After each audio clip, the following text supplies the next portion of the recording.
नमस्कार दोस्तों, through literary lens के एक और अंक के साथ हम लोग फिर से हाजिर हैं। जी हाँ, आपको पता है हमारे साथ होते हैं भारत के जाने माने शायर, कवि, आलोचक, साहित्यकार और उनसे हम बातचीत करेंगे एक नए शायर के एक नई गज़ल पर। तो सबसे पहले मैं इस्तकबाल करूंगा हमारे अपने समालोचक श्री राजेश असुरानी रकीब साहब का। नमस्कार विनोद जी, नमस्कार। बहुत अच्छा लग रहा है आज रायपुर में हमारे साथ हम एक नए शायर को लेकर हाजिर हैं दोस्तों। और मेरे पास बैठे हैं और नए शायर का नाम है श्री ओम टहलियानी पखी। ओम जी नमस्कार। नमस्कार ओम जी। नमस्कार। और हम श्रोता को बता दें, ओम टहलियानी पखी साहब, आपका ताल्लुक भोपाल शहर से है। भोपाल में आप एक नेशनलाइज्ड बैंक में कार्यरत थे और आजकल आप साहित्य को समर्पित हैं। आप सिंधी, हिंदी, उर्दू के जानकार हैं। आप नई कविता लिखते हैं, आप गीत लिखते हैं, आप गज़ल लिखते हैं। तो आज हम अपने श्रोताओं को आपकी एक खूबसूरत गज़ल सुनाना चाहते हैं। तो ओम जी, आपसे निवेदन है कि आप अपनी एक गज़ल प्रस्तुत करें। जरूर। धन्यवाद विनोद जी, धन्यवाद राजेश जी। मैं मुखातिब हूँ अपनी एक हिंदी गजल के साथ। मतलब है, जंगलों में प्यार पर पहरा लगा होता नहीं जी। जंगलों में प्यार पर पहरा लगा होता नहीं। जानवर खुश हैं वहां इंसान बसा होता नहीं। वाह भाई वाह। जी जी। कुछ शेर हैं। खोले कुदरत ने खजाने हो जहां पे खोले कुदरत ने खजाने हो जहां पे प्यार की। खोले कुदरत ने खजाने हो जहां पे प्यार की। भूख में कोई वहां तड़फा मरा होता नहीं। जानवर खुश हैं वहां इंसान बसा होता नहीं। जी। हुक्मरानो हुक्म दो सब कर चले हिजरत। हुक्मरानो हुक्म दो सब कर चले हिजरत। जहां कोई मजहब एक कुदरत के सिवा होता नहीं। वाह वाह वाह वाह। जंगलों पर में प्यार पर पहरा लगा होता नहीं। अपने अपने हिस्से की मेहनत करते हैं सब वहां। अपने अपने हिस्से की मेहनत है करते सब वहां। कारवां के साथ अक्सर रहनुमा होता नहीं। पंछी हो या जानवर, पत्ते, हवा, झरने, नदी। जी। गौर करिए शब्दों पर, जंगलों की बातें हैं। जी जी। पंछी हो या जानवर, पत्ते, हवा, झरने, नदी। ताल लय में सब वहां कोई बेसुरा होता नहीं। वाह वाह वाह। जंगलों में आगे है, डर अंधेरों का वहां पे भी सभी को है मगर। रात तो वहां भी होती हाँ है। जी जी। डर अंधेरों का वहां पे भी सभी को है मगर कोई नींद उड़ जाए, नींद छिन जाए कोई इतना डरा होता नहीं। वाह वाह वाह वाह वाह। डर अंधेरों का वहां पे भी सभी को है मगर नींद छिन जाए कोई इतना डरा होता नहीं।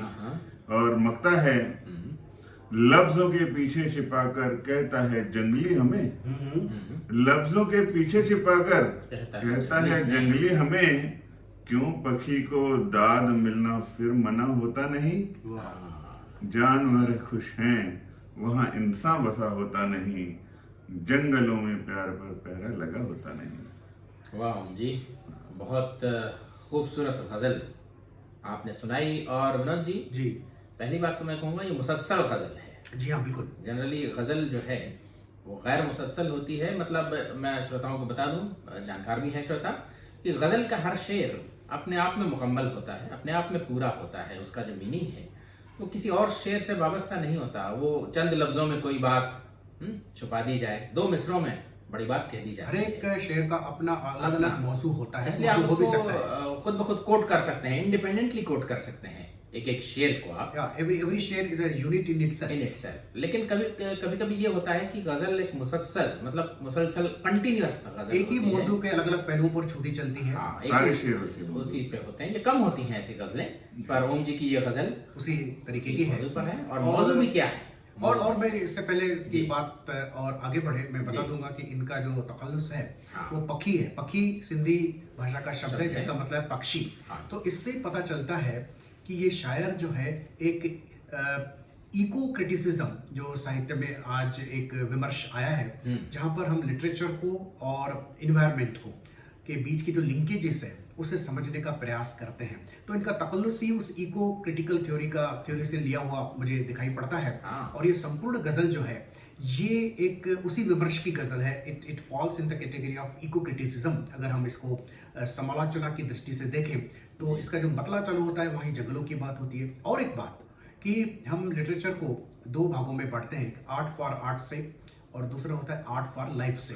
तो ये गजल आर्ट फॉर लाइफ सेल की है कि जिंदगी से वाबस्ता है, जिंदगी को कैसे अच्छा किया जाए, किस प्रकार से हमें नेचर से जुड़ना है, वहां से सीखना है, जंगलों से सीखना है, पशु पक्षियों से सीखना है। तो इस तरीके का जो अप्रोच शायर ने लिया है मुझे लगता है बहुत खूबसूरत तरीके से और कलात्मक ढंग से ये सारी चीजें राजेश जी उन्होंने बयान की है। तो मैं कहूंगा कि एक एक शेर पर आप रोशनी डालें। बिल्कुल। और बैक टू नेचर जैसा रूसो ने भी कहा है, और एक विमर्श है ये भी कि हमारी जो जिंदगी है बहुत आर्टिफिशियल, बहुत शहरी, बहुत कॉम्प्लिकेटेड हो चुकी है, और हमें चाहिए कि हम बैक टू नेचर जाएं, सिंप्लीफाई करें। तो नेचुरलिस्ट जो पूरे स्कूल ऑफ नेचुरलिस्ट थॉट है, प्रकृतिवादी की तरह फिर से हम जिए, प्रकृति से एक रूप होकर फिर से जिए, और उसी बात को अलग अलग तरीके से अलग अलग बार अलग अलग शेरों में ओम जी ने लाया है। आप सुनने वालों को याद आ जाएगा विलियम वर्ड्सवर्थ की पूरी शायरी है। सुमित्रानंदन पंत हमारे प्रकृति के शायर है, सिंधी के नारायण श्याम प्रकृति के शायर है।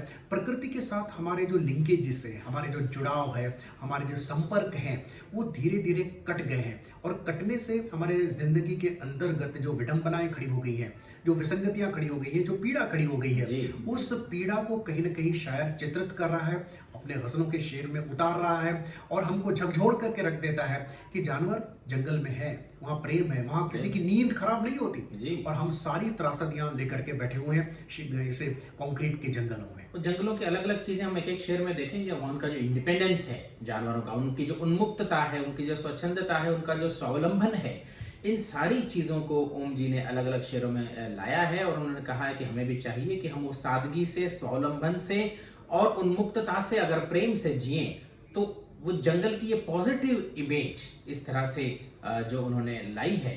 वर्ड्सवर्थ की बात मुझे याद आती है, मतला, जैसे मुझे आपका जो मतला है कि पढ़िए एक बार जरा मतला अर्ज कीजिए जी कि जंगलों में प्यार पर पहरा लगा होता नहीं, जानवर खुश हैं, हाँ इंसान बसा होता नहीं। तो देखिए वर्ड्सवर्थ ने कहा था विनोद जी अपनी एक कविता में कि one impulse from vernal wood, yes, one impulse from vernal wood can teach you more of man than 1000 sages can. One impulse from vernal wood can you teach more of man of moral evil and of good than 1000 sages can. प्रकृति का एक छोटा सा इशारा भी ऋषि महर्षियों ने जितना आपको सिखाया है उससे अधिक सिखा सकता है। तो ओम जी कहते हैं वहाँ जानवर बसते हैं जंगल में, हम कहते हैं कि जंगल में जानवर है, जंगली राज हम नेगेटिव इमेज लाते हैं, लेकिन देखिए वहाँ प्यार पर पहरे नहीं लगे होते। चल वहाँ जाएं जहाँ प्यार पे पहरे न लगे, जी, दिल की दौलत पे जहाँ कोई लुटेरे न लगे, हजरत जयपुरी जी।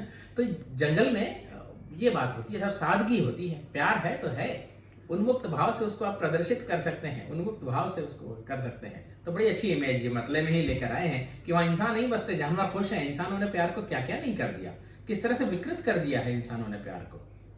तो वो जो एक स्वच्छंदता थी जी, एक स्नेह था, और जो एक इनोसेंस जिसे अंग्रेजी में कहते हैं, तो ये पूरी गजल का जो मौजू है, it is a return to innocence. तो दूसरे शेर में आप जैसे कहते जाएं तो राजेश जी उस पर बात करेंगे। जी। इसमें अगला शेर था, खोले कुदरत ने खजाने हूँ जहाँ पे, भूख से कोई वहाँ तड़फा मरा होता नहीं। बिल्कुल, जानवरों को नेचुरली प्राकृतिक ढंग से अपना जो भोजन मिल जाता है, और इंसान समझदार प्राणी है, कहते हैं कि इंटेलेक्चुअल एनिमल है, लेकिन फिर भी एक एस्टिमेट के हिसाब से राजेश जी 8 से 10 करोड़ लोग प्रतिदिन पूरे विश्व में भूखे सो जाते हैं। पिछली बार अगर आपको पता हो तो वर्ल्ड फूड प्रोग्राम को नोबेल प्राइज मिला था 20 का, और आज भी वर्ल्ड हंगर इंडेक्स में इंडिया कहीं पीछे है। जी, बहुत काफी पीछे है। तो ये क्या जो इंसान ने अपने सिस्टम्स लगाए हैं, जो डिस्ट्रीब्यूशन है, तो बड़े बड़े अमर्त्य सेन से लेके कई इकोनॉमिस्ट ने कहा है कि जो अकाल पड़े हैं वो इसलिए नहीं पड़े कि अनाज की कमी थी। अमर्त्य सेन का बहुत एक सुंदर ऐसे है जो कि थॉट प्रोवोकिंग है राजेश जी। जी, फूड एंड फ्रीडम की बात फूड करते हैं। And freedom. तो आप श्रोताओं से मैं कहूंगा कि सोचने पढ़ें। वाले जो श्रोता है, जहनी तबीयत के जो मालिक हैं, वो निश्चित रूप से food and freedom Amartya Sen को पढ़ें। अब वो जो है अकाल जो है अनाज की कमी की वजह से नहीं है, but they are due to faults in distribution. Distribute नहीं कर Yeah, पा we रहे are हैं। reminded of 1943 Yeah. जो अकाल पड़ा था, फेमाइन आया था। It बंगाल was a का। man mad. Entire resources were diverted to the needs of the armed forces, British armed forces in the World War II. तो ये नहीं है कि अनाज की कमी की वजह से अकाल पड़ना बहुत कठिन है, पड़े होंगे पहले, लेकिन आजकल के जो अकाल हमें जो ज्ञात हैं वो जनरली हमारे सिस्टम्स में जो फॉल्ट्स तो हैं। ये शेर उसकी ओम जी तरफ का से। इन सारी त्रासदियों, सारी विसंगतियों की ओर इशारा करता है। तो बिल्कुल। अब हमें ओम जी आगे पढ़े। हाँ, इसमें एक इस शेर पर भी गौर करिएगा जी। जरा। इसमें अपन थोड़े आनंदित होने के लिए जो म्यूजिक की जरूरत होती है इंसान को, लाइफ इज म्यूजिक। लाइफ अपने आप में एक म्यूजिक होती है। ये शहरों में आजकल बचा ही नहीं है। इस शेर में देखिए जरा, जी। पंछी हो या जानवर, दो ही हो सकते हैं वहां पे, या पंछी रहेंगे जानवर रहेंगे।